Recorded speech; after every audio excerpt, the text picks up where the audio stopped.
اعوذ باللہ من الشیطان الرجیم، بسم اللہ الرحمن الرحیم۔ پروگرام فہم اقبال، میں ہوں اظہر نیاز اور ہمارے ساتھ ہوتے ہیں جناب ڈاکٹر مظفر علی کشمیری صاحب۔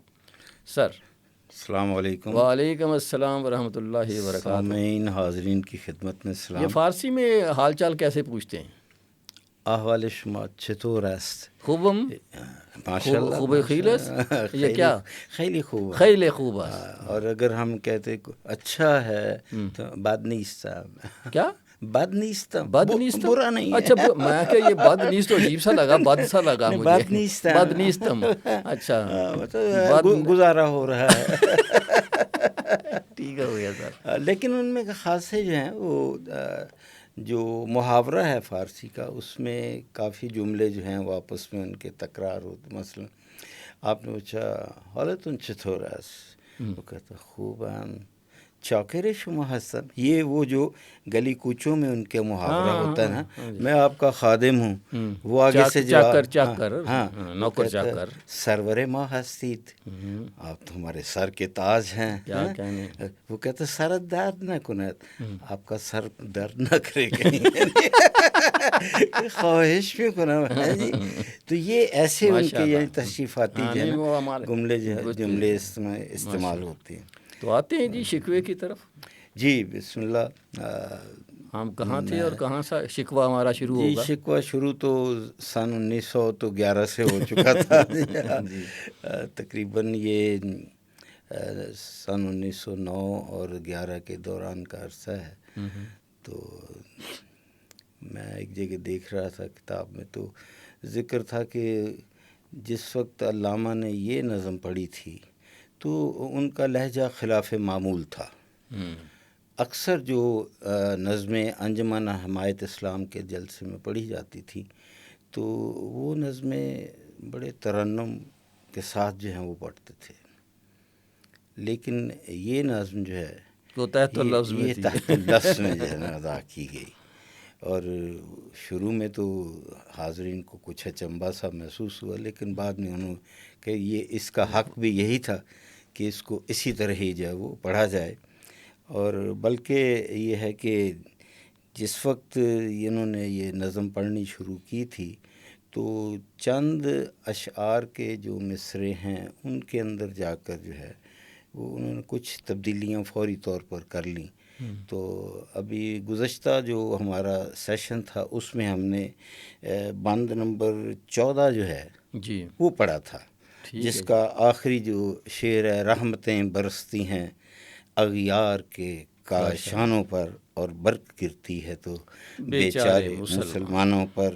تو اس سے جو پہلا بند ہے اس کا جو دوسرا شعر تھا تیرے کعبے کو جبینوں سے سجایا ہم نے، کہ ہم نے جو ہے وہ مکہ مکرمہ میں جو حج کے لیے جب جاتے ہیں تو اس میں سجدہ ریزی جو ہوتی ہے تو وہ ہم نے سایا ہم نے، اور تیرے قرآن کو سینوں سے لگایا ہم نے۔ یہ جو مصرع ہے اس میں جو لفظ جو ہے سینوں میں، یہ پہلے صرف سینے تھا۔ اچھا، تیرے قرآن کو سینے سے لگایا ہم نے، لیکن چونکہ جمع کا صیغہ چل رہا تھا تو پھر انہوں نے سینے کی بجائے تھا اس میں سینوں کا سب کو شامل کیا، سینوں سے لگایا ہم نے۔ تو آج ہم جو ہے وہ 15ویں بند کا آغاز کر رہے ہیں جی۔ اور بت صنم خانوں میں کہتے ہیں مسلمان گئے، مسلمان گئے۔ حالانکہ بت تو بات نہیں کرتے، بت کنایا ہے کفار کی طرف، کہ وہ جو بت خانوں کے اندر جو تھے وہ کفار بھی جب جاتے تھے تو وہ کہتے تھے مسلمان گئے۔ ہے خوشی ان کو کہ کعبہ کے نگہبان گئے، اور وہ کفار جو تھے وہ بڑے خوش تھے کہ کعبے کے نگہبان جو متولی تھے کعبہ کی، جو مسلمان تھے، وہ اب گئے کہ گئے۔ منزل دہر سے اونٹوں کے ہدی خان گئے، اور اپنی بغلوں میں دبائے ہوئے قرآن کو بھی اپنے ساتھ لے گی۔ اب یہ ان کا یہاں جو ہے نا وجود ختم ہو جائے گا۔ دہر جو ہے، لفظ دہر جو ہے یہ زمانے کے لیے جو ہے، لیکن ایک لفظ اس میں ہدی ہے، ہدی خان۔ علامہ کی یہ نظم جو ہے ان کی پہلی کتاب جو بانگ درا ہے اس میں ہے تو بانگ ہم آواز کو کہتے ہیں، اور درا جو ہے وہ اونٹ کے گلے کے اندر جو گھنٹی ہوتی ہے جی، جس کو ہم زنگ بھی کہتے ہیں، اور زنگولے کہیں تو گھنگرو بن جاتا ہے، تو وہ جو اونٹ کے گلے میں گھنٹی ہے اس کو درا کہا جاتا ہے۔ جو ساربان ہوتا ہے، جو کہ اونٹ کو چلانے والا، اس کو مہار کرنے والا جو ہے ساربان، وہ اونٹ کو تیز چلانے کے لیے جو ہے وہ ایک تو گھنٹی کی آواز اس کے گلے میں چل رہی ہے، ساتھ وہ جو ایک نغمہ گاتا ہے اس کو ہم ہدی کہتے ہیں۔ اوکے، اور ہدی خان جو ہے وہ ہدی خان جو ہے ہدی پڑھنے والا یا گانے، خان لفظ خان جو ہے تو ہمارے ہاں نعت خاں بولا جاتا ہے۔ جی، اس کا بنیادی طور پر جو مصدر ہے، روٹ جو ہے اس لفظ کا، وہ مصدر خواندن ہے، یعنی پڑھنا۔ اوکے، خواندن پڑھنے کے معنی میں بھی آتا ہے، خواندن کسی کو کال کرنے کے بھی ہیں، خواندگی بھی اسی سے نہیں، خواندگی اسی میں آ گیا، یعنی پڑھا، اصل میں لفظ پڑھائی۔ جی، خواندن کے بعد اس کا جو ماضی ہے وہ خواند بنتا ہے، اور اس نے پڑھا، اور جب اس کے بعد ہا کا اضافہ کر دیا جائے خواندے، تو وہ خواندے سے مراد ہے کہ پڑھا لکھا۔ اوکے، تو جب ہم اس کا اس پہ مصدر بناتے ہیں، جس وقت خواندے لفظ کے بعد یا کا اضافہ کر دیا جائے تو ہا اپنی اصلیت کی طرف واپس لوٹ جاتا ہے، وہ گاف بن جاتا ہے، کیونکہ جو پہلوی زبان تھی، جی، جو فارسی کا میانہ دور تھا، اس میں ہا کا وجود نہیں تھا، ٹھیک، ہا کی بجائے گاف استعمال ہوتا تھا۔ اوکے، آپ فرض کریں کہ آپ کے پاس ایک لفظ ہے نامہ، میں اردو تلفظ میں بولتا ہوں نامہ، تو جو زبان پہلوی یا فارسی میانہ مڈل پرشین جو تھی، اس میں لفظ نامہ نہیں تھا، نامگ تھا۔ اچھا، لفظ ہے ستارہ، ہاں، ستارہ، ہے کی بجائے گاف، ستارگ لکھتے تھے وہ۔ اچھا، اسی طرح جو عام فہم کے لیے میں مثال دیتا ہوں کہ لفظ ہے بچہ، چھوٹا کے لیے ایک مفرد ہے، اس کی جمع بنانے کے لیے جو ہے جس وقت ہم الف نون کا اضافہ کریں تو بچہان تو نہیں ہوگا، بچگان ہوگا، تو ہا جو ہے وہ گاف کے اندر بدل جاتا ہے۔ اسی طرح لفظ بچہ جو ہے، اس کے بعد اگر یہ کا اضافہ کریں تو وہ آ جائے گا بچگی، یعنی بچپنا، کود کا، چائلڈہڈ جو ہے اس کے لیے۔ اچھا، یہ کتاب بچہ جو ہے چائے لگاتے ہیں، چائے چھوٹے کے لیے لگاتے ہیں کیا؟ کس کا؟ جب چائے پیچھے لگاتے ہیں، کتاب بچہ، نام چار، روز نام، اس طرح۔ ایسا ہے کہ ہے جو ہے یہ ایک سابقہ ہے، لاحقہ ہے، جو کہ کسی بھی چیز کو بڑی سے چھوٹا ظاہر کرنے کے لیے چہ کا اضافہ کیا جاتا ہے۔ کتاب ہوگی تو چھوٹی کتاب چھ، اچھا، کتاب چھ، اچھا، اردو والے کتاب چا کہتے ہیں، ہم کتاب چا کہتے ہیں، ان کا تلفظ جو ہے وہ زیر کے ساتھ پس چھ باید، بس چھ جو ہے وہ اپنی جگہ ایک مکمل جو ہے وہ لاحقہ ہے۔ یا لفظ ہے بیل چے، جسے ہم بیلچا کہتے ہیں۔ اچھا، بیلچے، یہ جو سپیڈ ہے، یہ اصل لفظ جو ہے وہ بیل جو ہے ہم جس کو پکارتے ہیں فارسی میں بیل ہے، تو بیلچے یعنی وہ چھوٹا سا پھاوڑا جس سے ہم کوئی مٹی وٹی کو اٹھانے کا کام کرتے ہیں۔ کتاب چہ ہے۔ پھر باغیچہ، باغچے، اچھا، باغچے، اچھا، ٹھیک ہو گیا۔ یہ جو آپ نے باغیچہ کہا ہے تو اس کے اندر تب ہوگا کہ اگر باغی ہو تو، ہاں جی، یہ تو یہ باغچے ہے لفظ اصل میں۔ اسی طرح لفظ ہے قالین کو کالیچے، کالی کے بعد چے کا کالیچے یعنی چھوٹا، جس کو آپ رگ کہتے ہیں انگریزی میں، تو یہ چے جو ہے یہ چھوٹا کرنے کے لیے جو ہے تصغیر کے لیے ایک سابقہ ہے۔ اسی طرح ایک اور لاحقہ ان کے پاس ہے کاف، بڑی چیز کو چھوٹا کرنے کے لیے۔ دختر، بیٹی یا لڑکی، دخترک، چھوٹی۔ پسر، پسرک، ہاں لیکن اردو میں مروج نہیں ہے. اردو میں نہیں، لیکن پنجابی کے اندر ہے. اچھا جی. جی ہاں، پتر کو پتر ہو جاندے نے، ماپے کو ماپے نہیں ہوندے. یہ تحقیر اور تصغیر کے لیے کاف کا استعمال ہوتا ہے وہاں. تو یہ ایک مختلف جو ہیں ان کے لاحقے مختلف جگہ پر استعمال ہوتے ہیں. تو بات ہو رہی تھی ہماری کہ ہدی خان. ہدی خان. تو ہدی خان جو ہے وہ خے واو الف نون، یہ اس کے اندر واو جو ہے یہ سائلنٹ ہے. اس کو وہ واو جو جس کے بعد جو ہے وہ حرف علت آ جائے یا واول آ جائے وہ سائلنٹ ہو جاتا ہے. ٹھیک. تو اسے ہم خوان نہیں پڑھیں گے، خان. ہدی خان. خان پڑھنے کے لیے بھی آ گیا، خواندن، اور کسی کو بلانے کے لیے بھی استعمال کر لیا جاتا ہے. ہدی خان پڑھنے والا لفظ ہے. خوانندے فارسی کے مصدر کا اس میں فاعل جو ہے خوانندے ہے، جیسے نویسندے ہے، رانندے ہے، ڈرائیور کو کہتے ہیں. تو خوانندے گانے والے کو کہا جاتا ہے. ابھی آپ نے جو لفظ کہا تھا نا، نعت خان، ثنا خان، تو ان کے ہاں جو ہے گانے والے کو، جو بھی گویہ ہے، سنگر کو خوانندے کہا جاتا ہے. ٹھیک ہو گیا. منزل دہر سے اونٹوں کے ہدی خاں بھی گئے، اور اپنی بغلوں میں دبائے ہوئے قرآن گئے. خندزن کفر ہے احساس تجھے ہے کہ نہیں. خندزن، خندہ جو ہے ہنسنے، خندیدن مصدر ہے، ہنسنا. ہنسنے کے لیے مصدر خندیدن استعمال ہوتا ہے. تو خندیدن، خندید، خند.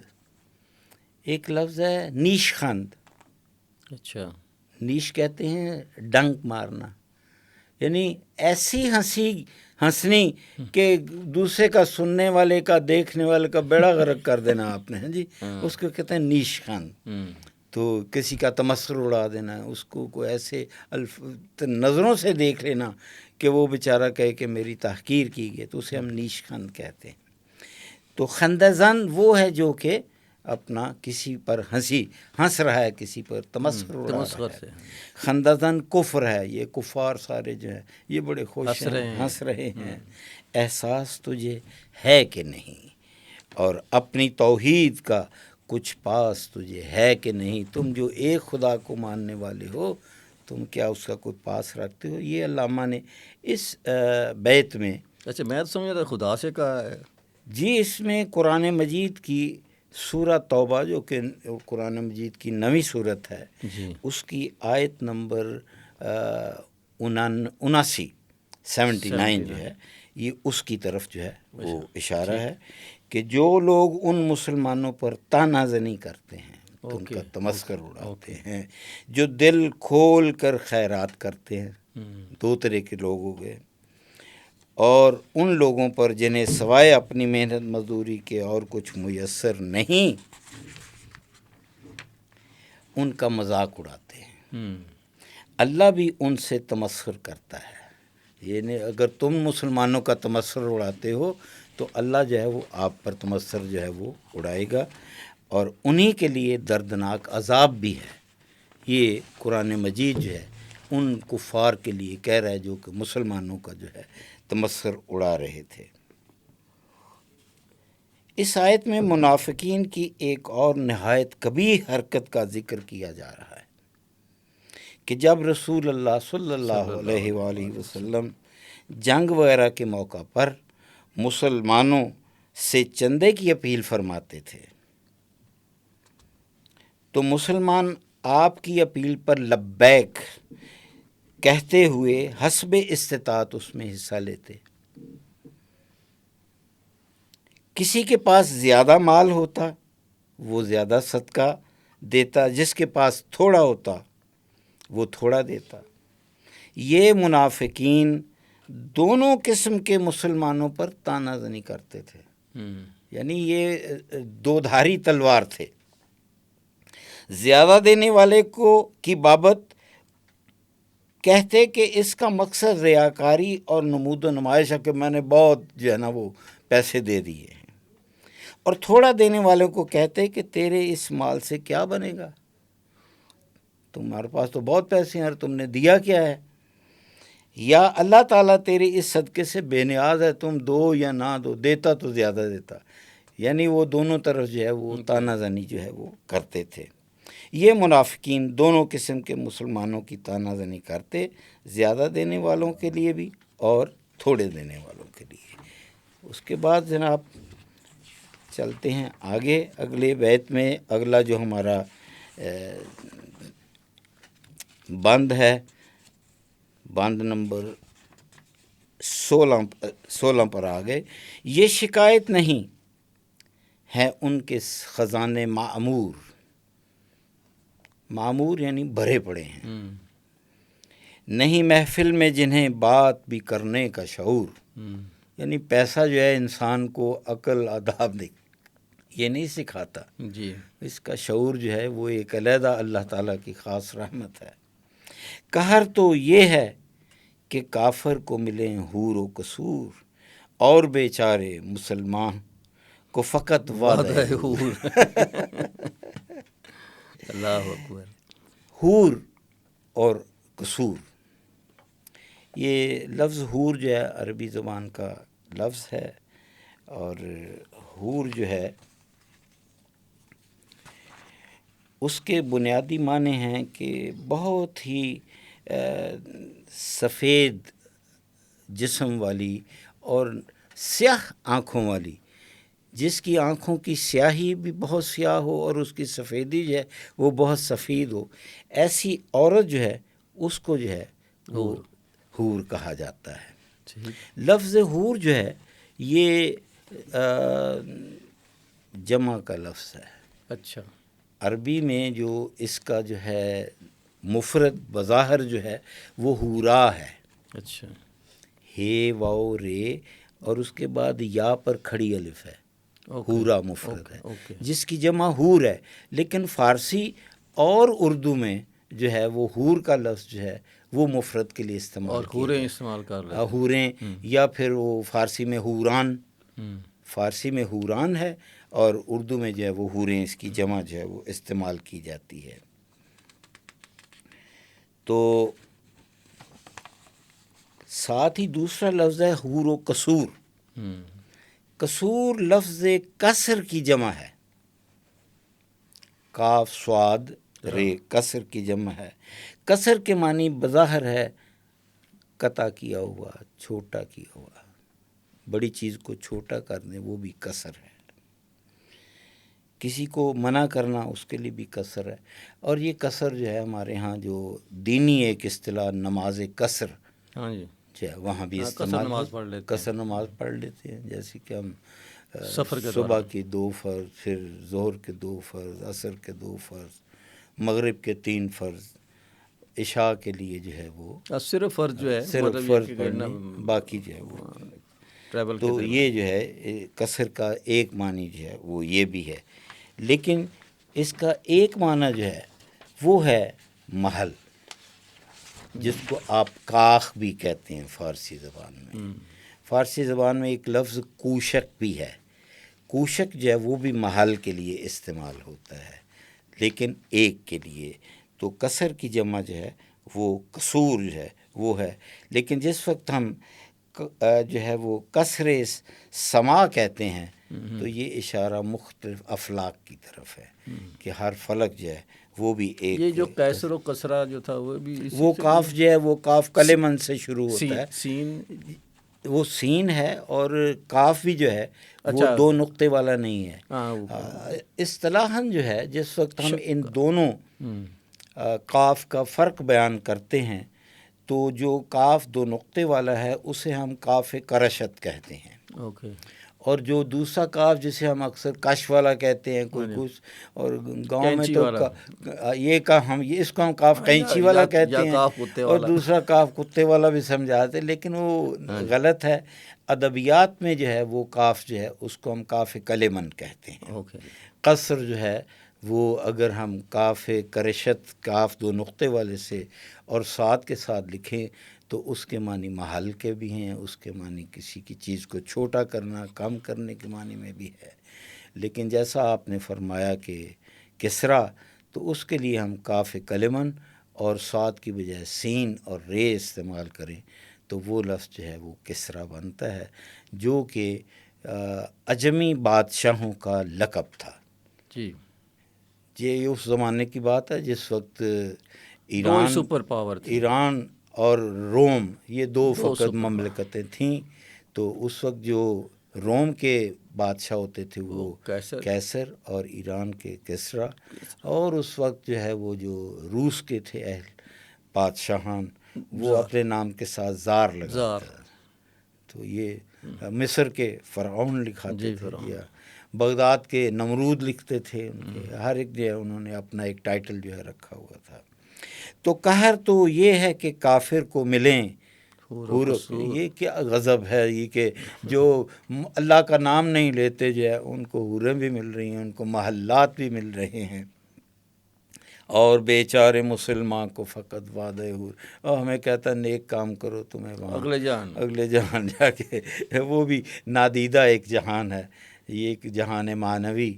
تو لیکن یہ ہے کہ ہمارا ایمان ہے کہ جو عالم لاہوت ہے وہ بھی ایک علیحدہ دنیا ہے۔ تو جو کچھ کفار کے پاس ہے وہ عالم ناسوت میں ہے۔ عالم ناسوت اس دنیا کے لیے ہم استعمال کرتے، عالم لاہوت جو ہے وہ اس جہان کے لیے استعمال کیا جاتا ہے جو جہان معنوی ہے۔ اب وہ الطاف نہیں، الطاف لطف کی جمع ہے، لطف و کرم، مہربانی، کرم۔ اب وہ الطاف نہیں، ہم پہ عنایات نہیں، یعنی پہلے تو ہم پر بہت مہربانیاں تھیں اللہ تعالیٰ کی۔ مسلمان جو تھے ان کا بہت عروج تھا، تو وہ جو عروج ہے وہ اللہ تعالیٰ کی مہربانی سے تھے، علامہ اقبال کہتے ہیں۔ لیکن اب وہ کہتے ہیں جی وہ عروج نہیں ہے۔ بات یہ کیا ہے کہ پہلی سی مدارات نہیں، یہ کیا ہے کہ پہلے ساری اللہ تعالیٰ نے تو ہماری بڑی خاطر مدارتیں کی، کیا کچھ کیا، اب وہ پہلے والی بات جو ہے وہ نہیں رہی۔ کیوں مسلمانوں میں ہے دولت دنیا نایاب، یہ بھی ایک گلہ ہے علامہ کو کہ یہ دولت دنیا ساری کفار کے پاس ہی ہے، یہ بیچارے غربت میں ہی وقت گزار رہے ہیں، ناداری میں، بے نوائی میں وقت گزار رہے ہیں۔ تیری قدرت تو ہے وہ جس کی نہ حد ہے نہ حساب، جبکہ تو بے حد و حساب دینے، ان اللہ من یرزق من یشاء وغیر حساب، قرآن مجید میں بھی ہے کہ اللہ جس کو رزق دیتا ہے جس کو چاہے تو بغیر حساب کے دیتا ہے۔ تو یہ کیا بات ہے کہ مسلمانوں کے ساتھ ویسے جو الطاف پہلے والے نہیں ہیں۔ تو جو چاہے تو اٹھے سینہ صحرا سے حباب، حباب جو کہ بلبلے کو ہم کہتے ہیں، فارسی زبان میں لفظ حباب جو ہے وہ جو ٹیبل لمپ کے اوپر شیڈ بنا ہوتا ہے اس کو بھی ہم حباب کہتے ہیں فارسی میں، کیونکہ اس کی بظاہر شکل جو ہے وہ ویسے ہی ہوتی ہے۔ تو لیکن جو بلبلہ ہے، حباب جو ہے، اس کی پیدائش پانی اور ہوا میں ہوتی ہے۔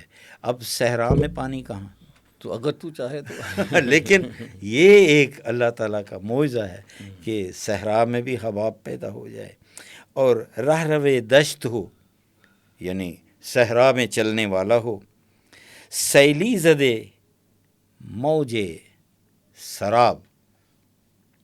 یہ لفظ جو سیلی ہے، تو لفظ سیل کو اگر ہم دیکھیں عربی زبان کا لفظ ہے، تو یہ سیلاب کو، آج کل ہمارا پورا پاکستان جو ہے اسی کی زد میں ہے۔ تو سیل فراوانی کے لیے بھی ہے، فیض کے لیے بھی ہے، اور سیل آب، یہ دو لفظ ہیں، جب آب پانی ہے یعنی پانی کی فراوانی جو ہے تو وہ سیلاب بن جاتی ہے۔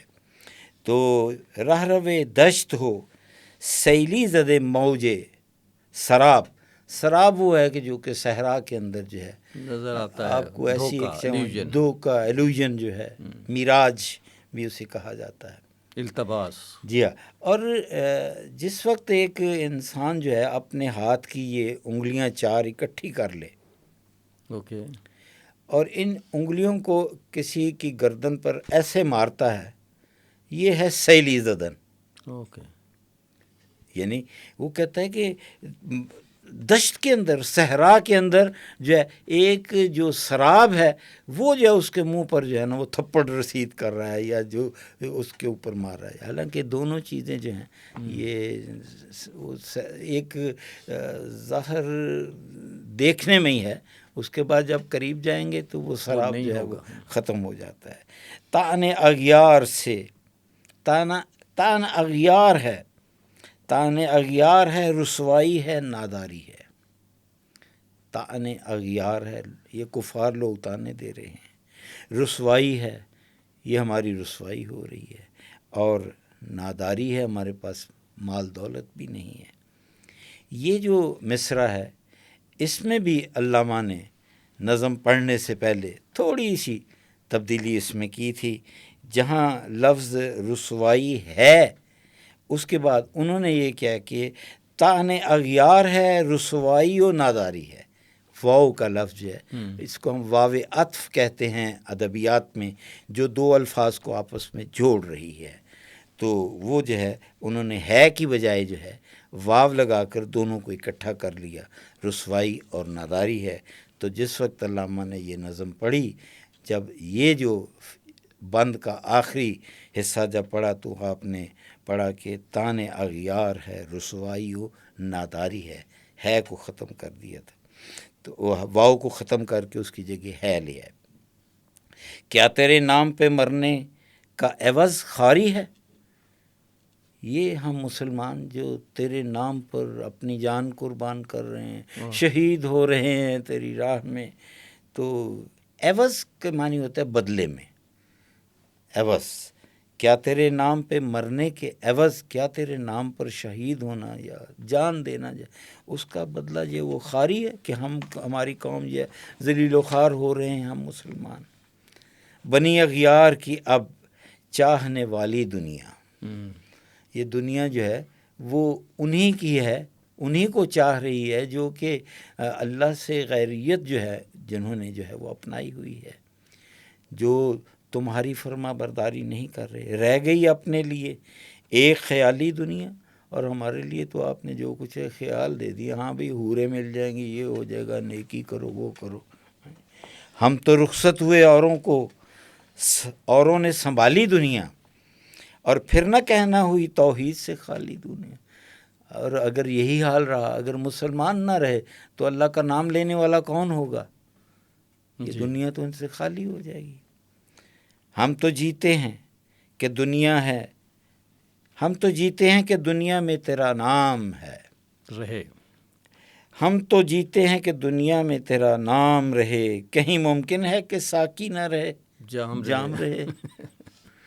تو یہ تو لازم و ملزوم ہے، جہاں مسلمان ہے وہاں اللہ تعالیٰ کا نام جو ہے وہ رہے گا. تو یہ ایسا نہیں ہونا چاہیے. 20واں جو بند ہے اس کے اندر علامہ جو ہے انہوں نے بہت سارے جو ہے وہ تلمیحات دی ہوئی ہیں، کنارے ہیں، کنایات ہیں. درد لیلا بھی وہی اور کیس کا پہلو بھی وہی. لیلا ظاہر آپ اس کے قصے سے کون آگاہ نہیں ہے. کیس و لیلا جو ہے مجھے اتفاق ہوا میرے پاس کوئی 6 اسٹوڈنٹ تھے یو اے ای سے. اچھا جی، میں کل لیلا سے ملنے کا اتفاق نہیں، وہ ان کے نام کے ساتھ جو تھا وہ لفظ عامری لگا ہوا تھا. اچھا.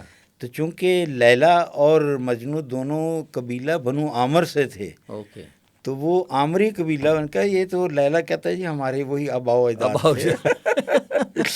تو یہ لیلا کے جو قبائل کے لوگ ہیں وہ مجھ سے پڑھ کر گئے ہوئے ہیں. تو ایسا ہوا کہ جناب انہوں نے یہاں سے بی ایس کر کے گئے ہیں. تو درد لیلا بھی وہی، کیس کا پہلو بھی وہی، اور نجد کے دشت و جبل میں رم آہو بھی وہی. نجد عرب کا علاقہ جو ہے، سعودی عرب، مکہ مدینہ، یہ نجدی ان علاقہ کو نجد کہتے ہیں. دشت و جبل. اور آج بھی اگر آپ کو جانے کا اتفاق ہو تو آپ کو وہاں صحرا اور کالے پہاڑ، سبزے کا نام نشان نہیں ہے. رم آہو بھی وہی. لفظ رم جو ہے تو رمیدن سے ہے، رمیدن بھاگنے کے لیے ہے، چلنا پھرنا اس کے لیے ہے۔ تو اگر ہم رم کے بعد ہے کا اضافہ کر دیں، رمے، تو وہ ان کا ایک گلہ جو ہے جب ایک اکٹھے ہو جاتے ہیں تو ہرن، آہو جو ہے وہ ہرن کے لیے جو ہے لفظ استعمال کیا جاتا ہے۔ عربی میں اس کے لیے لفظ غزال، واہ، اسی سے غزل آئی۔ عشق کا دل بھی وہی، حسن کا جادو بھی وہی حسن و عشق جو کہ لیلا اور ان کے درمیان تھا۔ امت احمد مرسل بھی وہی، اور تو بھی وہی، کوئی فرق نہیں پڑا، سارا کچھ جو ہے اسی طرح ہے۔ پھر یہ آزردگی غیر سبب کیا مانی، پھر یہ جو غیر ہیں یہ کیوں آزردہ خاطر ہیں، اس کے کیا معنی کیا ہیں؟ اپنے شہداؤں پر یہ چشم غضب کیا مانی، اور ہم پر پھر جو ہے وہ رحم و کرم ختم ہو گیا ہوا ہے، ہم کے اوپر عذاب آ رہا ہے، ہم پر غضب طاری ہو رہا ہے، یہ اس کی کیا وجہ؟ علامہ نے بڑے ادب کے انداز میں جو ہے وہ اپنی جو ہے مسلمانوں کی جو ہے ایک پوری جو ہے وہ رودات جو ہے وہ اللہ کے حضور جو ہے وہ پیش کی ہے، اور کہتے ہیں پھر یہ آزردگی غیر سبب کیا ہے، اور اپنے شہداؤں پر یہ چشم غضب کیا مانی، تجھ کو چھوڑا کہ رسول عربی کو چھوڑا۔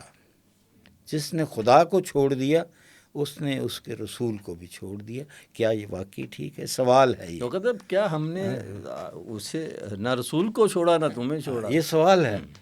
تو تجھ کو چھوڑا کہ رسول عربی کو چھوڑا، بتگری پیشہ کیا بت شکنی کو چھوڑا۔ یہ یہاں پھر وہ محمود غزنوی کی جو ہے اس کی طرف جو ہے بت کہ ہوا بالکل اس کا الٹ ہے کہ ہم بتوں کی پوجا یعنی لوگ جو ہے وہ اسلام سے دور ہو گئے اور بت شکنی کو چھوڑا۔ کاش کہ ہم وہی عمل کرتے جو محمود غزنوی نے کیا تھا، اس نے بت شکنی کی تھی، ایسا ہوتا تو کیا ہی بات تھی۔ عشق کی آشفتہ سری کو چھوڑا، عشق بھی چھوڑ دیا اللہ تعالیٰ کی ذات سے، اس کے رسول کی ذات سے۔ آشفتہ سری جو تھی، وہ جو سر درد مقام خواہ کر رکھا ہوا تھا، اس کو چھوڑا۔ رسم سلمان و اویس کرنی کو چھوڑا، سلمان فارسی اور اویس کرنی۔ لفظ کرن جو ہے یہ فارسی زبان میں 100 سال کے عرصے کے لیے کرن استعمال ہوتا ہے۔ تو کرن کے ایک معنی جو ہیں وہ ویسے تو یہ جگہ سے ہے، لیکن اویس کرنی جب ہم کہتے ہیں تو یمن کے اندر ایک ایسا مقام تھا جس کا نام کرن تھا۔ کئی کہتے ہیں کہ ان کا قبیلہ جو تھا اس سے تعلق ہے۔ یہی اسی املا میں کاف، کرشت اور رے اور نون، کرن جو ہے یہ ہم سینگ کے لیے بھی استعمال کرتے ہیں، اور قرآن حکیم میں لفظ ذوالقرنین جو ہے استعمال ہوا ہے۔ کرنین دو سینگ، دو سینگوں والا ذوالقرنین۔ تو کئی کہتے ہیں کہ یہ ذوالقرنین سکندر تھا، بہرحال تو وہ جو سورہ کہف کے اندر جو ہے ذوالقرنین کا ذکر ہے، تو دو سینگوں والا۔ قدیم زمانے میں کرن جو ہے، جو حیوان کا سینگ ہوتا تھا، اس کے نوک والے حصے کو کاٹ دیا جاتا تھا اور وہ بگل بن جاتا تھا۔ تو اس لیے کرن کو جو ہے سینگ کے علاوہ بگل کے معنی میں بھی استعمال کیا جاتا ہے فارسی زبان میں، اس کو بگل بھی کہا جاتا ہے۔ اور سلمان فارسی جو ہے، سلمان فارسی کا تعلق ایران سے تھا۔ علامہ نے جو ہے جاوید نامہ میں اس کا ذکر کیا ہے سلمان فارسی کا، اور اس کے لیے جو ہے علامہ نے ایک شعر میں بھی ان کا ذکر کیا جاوید نامے میں۔ تو وہ کہتے ہیں ان مساوات ان مواخات آجمی است، یہ جو مسافات ہیں اور مواخات، یہ جب ہجرت کے بعد یہ سلسلہ بھائی چارے کا آغاز کیا تھا تو یہ تو نظر آتی ہے کہ یہ جو ہے یہ عجم سے متعلق ہے. ہم نزدیک ہو رہے ہیں انشاءاللہ. میں دیکھ رہا ہوں کہ ٹائم کی طرف آپ دیکھ رہے ہیں. ہم انشاءاللہ ختم کرتے ہیں اس کو. یہ آخری ہوگا ہمارا بند.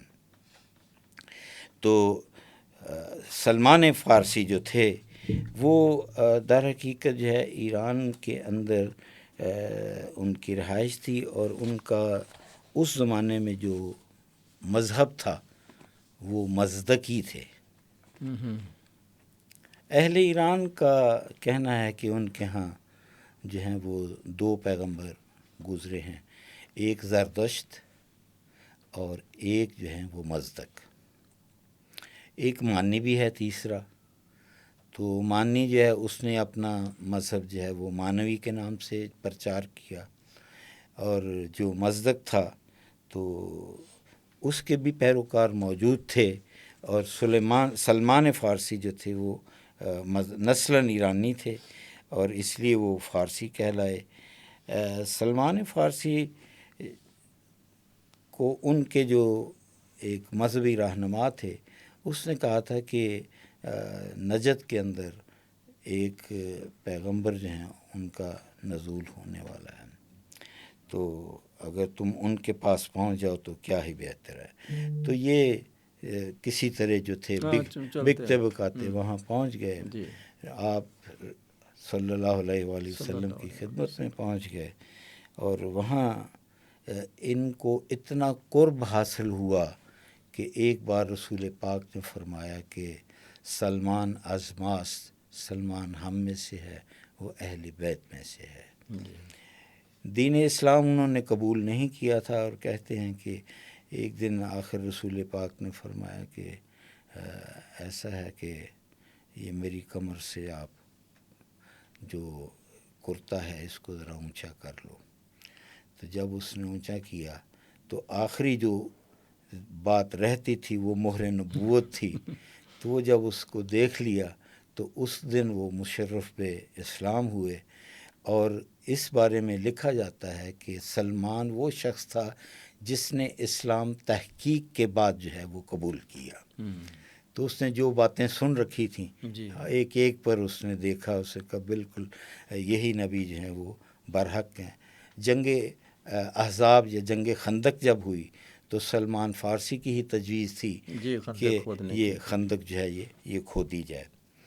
تو یہ سلمان کا ایک عشق کا ایک چھوٹی سی ایک جھلک تھی. آگ تکبیر کی سینوں میں دبی رکھتے ہیں، زندگی مثل بلال حبشی رکھتے ہیں. یہ اور یہاں کہنا ہے حضرت بلال حبشی کہ جو اسلام سے پہلے ان پر کیا کچھ ظلم نہیں کیے گئے.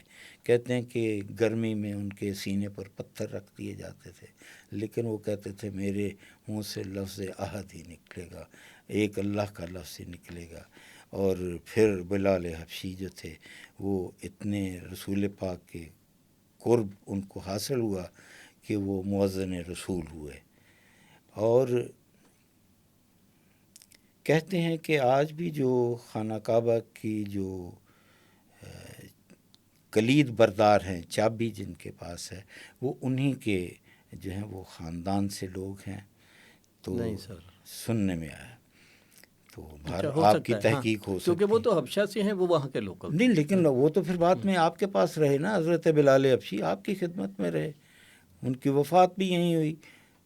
کیونکہ حسنین کریمین جو ہیں وہ انہوں نے ایک زمانے میں آپ کی خدمت پہ آئے. رسول پاک کا وصال ہو چکا تھا تو اس کے بعد یہ اذان نہیں دیتے تھے. وہ بھی دیکھ لو. اور جو ان کے دل میں جو ہے وہ عشق کی آگ تھی. کاش کہ ہم لوگ جو تھے ہمارے پاس وہ عشق ہوتا جو حضرت بلال رکھتے تھے. یہاں آ کر جو ہے وہ 21ویں بند کا اختتام ہوتا ہے. اس نظم کے کل جو ہیں وہ 31 بند ہیں. تو آج 21واں ہم نے پڑھ لیا. ہر ایک سیشن میں تقریباً 7 بند ہم پڑھ رہے ہیں. آخری شعر کیا تھا وہ ذرا سا تھا کہ اس کا آخری شعر جو ہے وہ یہ ہے: آگ تکبیر کی سینوں میں دبی رکھتے ہیں، زندگی مثل بلال حبشی رکھتے ہیں. تو یہی میں نے حضرت بلال کی جو ہے وصال کے بارے میں آپ کو جو ہے وہ عرض کیا. جزاک اللہ. بہت شکریہ جی. پروگرام تھا فہم اقبال. ہمارے ساتھ تھے جناب ڈاکٹر مظفر علی کشمیری صاحب. اظہر نیاز کو اجازت دیجیے. اللہ حافظ.